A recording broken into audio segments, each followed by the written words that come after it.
In this video, we're going to talk about the best supplements for sleep. And unlike my usual videos, we will not go too deep into the research, but rather I want to provide a little bit of a fast overview of all the different supplements you can take to improve your sleep quality, your sleep time, and everything that has to do with sleep. I will still put the studies in the description for those who want to do more of a deep dive. You can look at the studies yourself.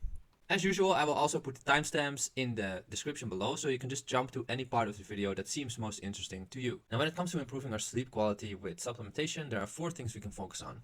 The first is GABA, which is basically a neurotransmitter that puts our body in a state of calmness. So it moves the body from a fight or flight state into a rest and digest state, which of course is what you want if you are going to sleep. The second is melatonin, and melatonin is related to our natural biological rhythm, and it should be going up when you are going to sleep. And if it's not going up, or if there's something wrong with your melatonin, that can mess with your sleep quality. The third is reducing stress, depression, and anxiety. Those are 3 things that often cause people to have bad sleep. And the fourth thing is serotonin. This is a neurotransmitter that gives a lot of people a sense of satisfaction and peace. And it is also related to melatonin, which I will show you later. So these are the 4 things that we can target basically with supplementation. So let's see which supplements we can use to target these 4 things. Let's first have a look at the GABA stimulating supplements. The first in line is glycine, which has similar functionality as GABA. We can read here in a little piece from the website examine.com. Glycine itself is a neurotransmitter with its own signaling system. This system is inhibitory and works alongside the GABAergic system.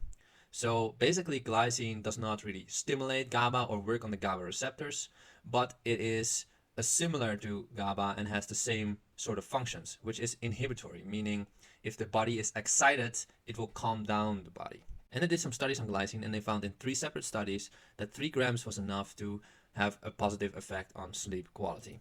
The second supplement in line is Apigenin, which is a compound that can be found in things such as chamomile, grapefruits, onions, oranges, and parsley. So it is maybe not weird that chamomile is often used as an ingredient in tea meant for the evening or for sleeping. And we can read the following about Apigenin in this study, which says, furthermore, after absorption into the digestive tract, Apigenin is able to reach the brain to the circulatory system, where it can cross the blood-brain barrier before exerting its affinity with the GABA receptor and acting on the central nervous system. So Apigenin can enter our brain and stimulate the GABA receptors, and it seems that 200 milligrams is a good dosage to achieve this and see some benefits as it goes to calmness and improved sleep.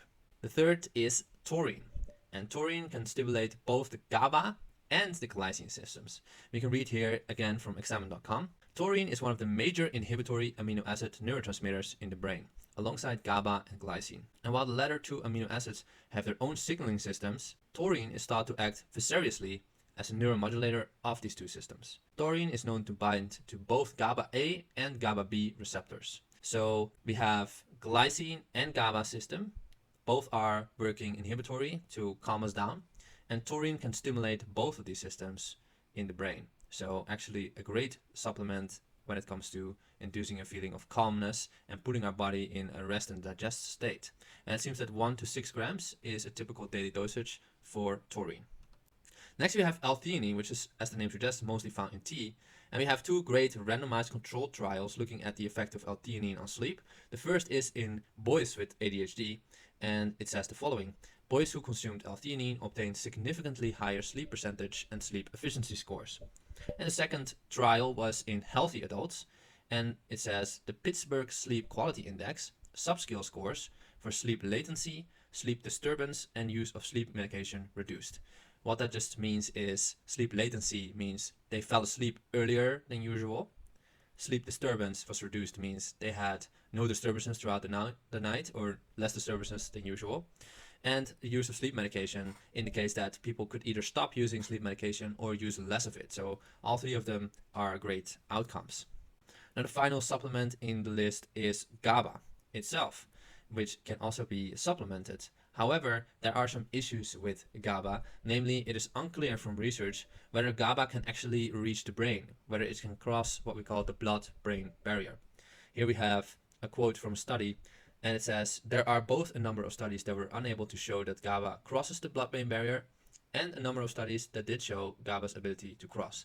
So there are still some doubts if GABA is actually able to enter the brain, and there was a large systematic review on multiple studies looking at GABA as a supplement and its effect on sleep, and it said the following. Results show that there is limited evidence for stress and very limited evidence for sleep benefits for oral GABA intake. So interestingly enough, it seems that taking GABA itself as a supplement does not really benefit our sleep. However, if you take taurine, glycine, or apigenin, which enter the brain and there act on the GABA receptors or increase GABA when already in the brain, then it does seem to have this calming effect and this improved sleep quality as a result.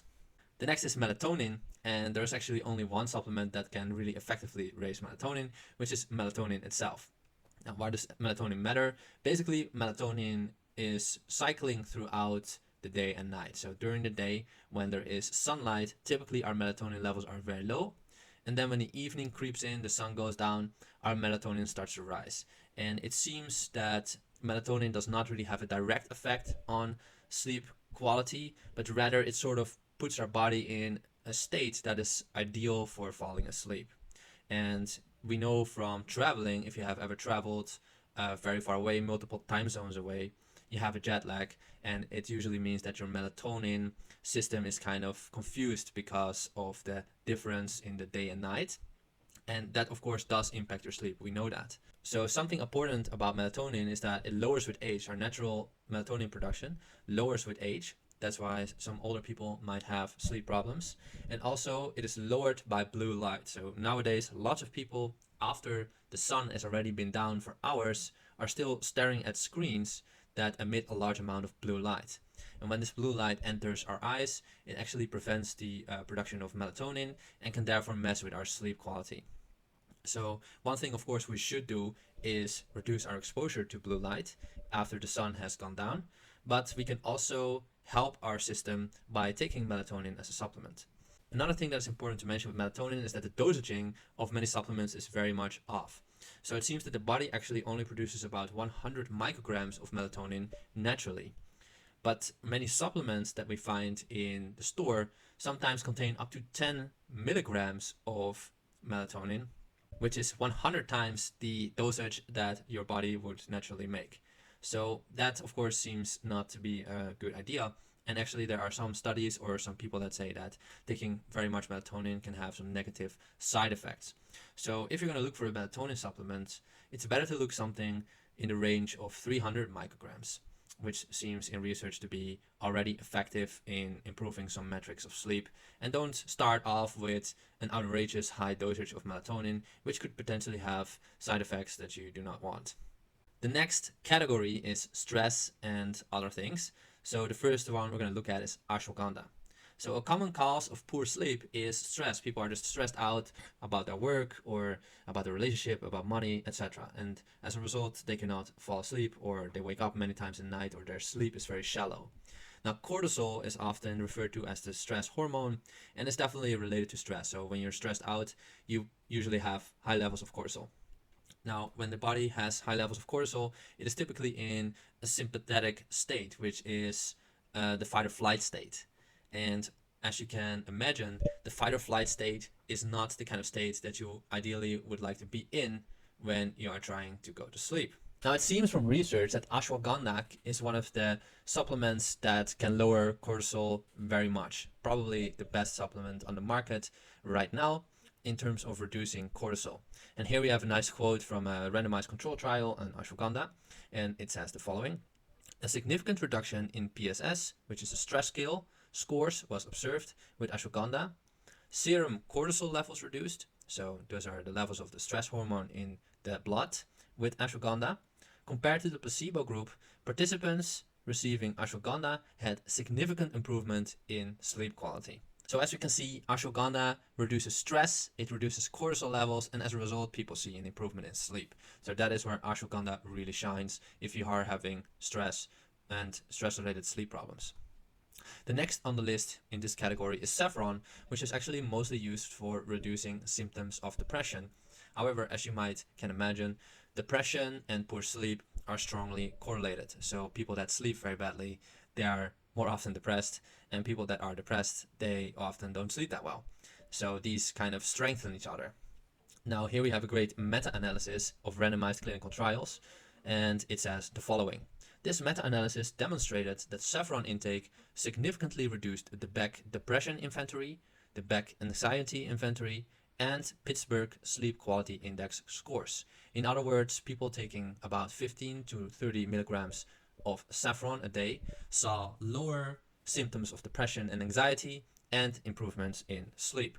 So if you are someone that is suffering from depression, depressive symptoms, and sleep problems related to depression, saffron can be specifically effective. Next in line is magnesium, which seems to be particularly effective when it comes to reducing stress. And here we have a great review that looks at magnesium and stress, and I quote from this review the following. Stress could increase magnesium loss, causing a deficiency, and in turn magnesium deficiency could enhance the body's susceptibility to stress, resulting in a magnesium and stress vicious circle.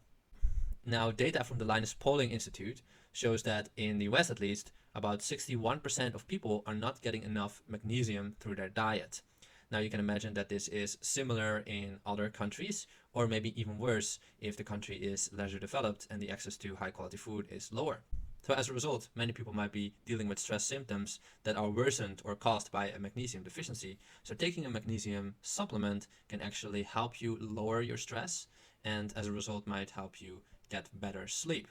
400 milligrams is the RDA in the US, so the recommended daily amount, and that is also a good target in general when you are taking magnesium supplements. The final category we're going to talk about is serotonin. Now when it comes to serotonin, we have two supplements that can help the production of serotonin, which are L-tryptophan and 5-HTP. And as you can see in this nice figure on the right here, both are involved in the pathway to the creation of serotonin. So we have tryptophan first, which can be converted in the body to 5-HTP, which can then be converted to serotonin, and later on can also be converted to melatonin. Now we can both supplement tryptophan and 5-HTP, and as you can imagine, it's probably more effective if you want to increase serotonin to supplement 5-HTP because you skip a step in the conversion. Now, this can help sleep potentially in two ways. One, of course, is it might eventually increase melatonin, but the other is that serotonin itself is a neurotransmitter that is often related to a feeling of satisfaction and peace, which, as you can imagine, might be interesting or beneficial when you are trying to get some sleep. I should put a warning note with this supplement, however, because some people say that when they take L-tryptophan or 5-HTP, it makes them feel extremely groggy in the morning. It actually does not improve their sleep, but it worsens their sleep. So be careful with this one and just experiment if you're interested, and be very mindful of what the possible consequences could be. So to finish off, here is the ultimate sleep supplement stack. We start with 400 milligrams of magnesium, and I prefer the forms glycinate, L-threonate, and taurate. Glycinate and taurate should be obvious because they refer to glycine and taurine, which we both already covered as excellent sleep promoting supplements in themselves.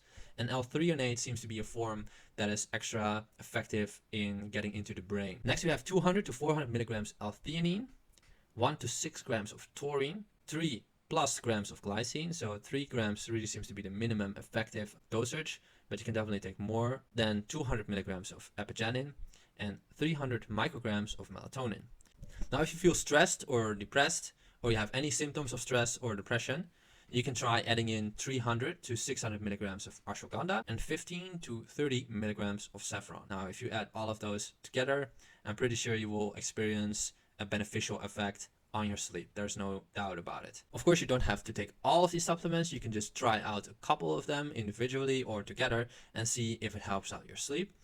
And if you have experience with any of these supplements, I would really love to hear about it in the comment section below. That is it for today's video. If you liked this video, leave a like. If you want to see more videos like this, subscribe to my channel. And you're always free to ask questions in the comments or suggestions for future videos. I would love to hear about all of them. Thank you so much for watching. Bye bye.